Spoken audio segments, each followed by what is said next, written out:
So nindot kayo ni siya sa ato mga binuhi nga mga hayop, sama sa manok, kambing or baboy.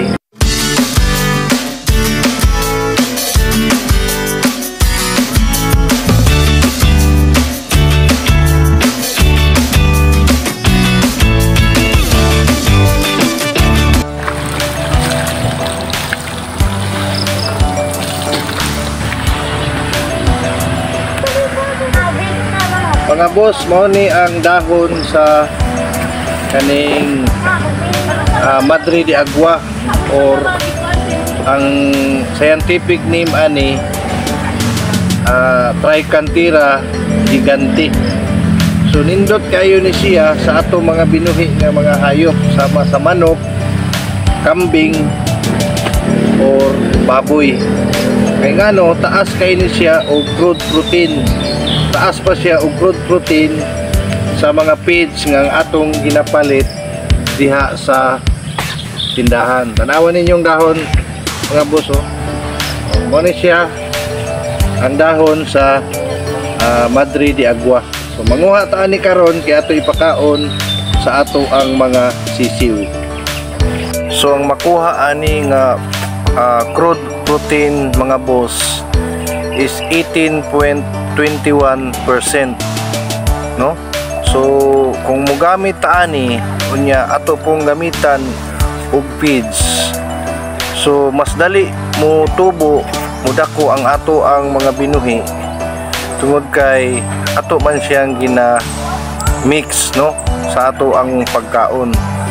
Unya usap pod ana mga ka backyard mga boss nga kung mogamit ta ini nga klase nga feeds ning dahon sa Madre de Agua, makatipid ta sa ato ang ginapalit nga feeds, no, kay mabahin man nato ang ilahang pagkaon, no.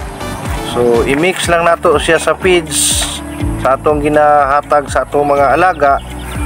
So murag maka tipid-tipid ta og pagkaon sa ato ang mga hayop. So para-paraan lang na siya mga boss aron ta maka save, no, sa ato ang pagpamuhi og mga hayop. Sa ako ang paraan mga boss, ginapamerienda lang nako ni siya, no.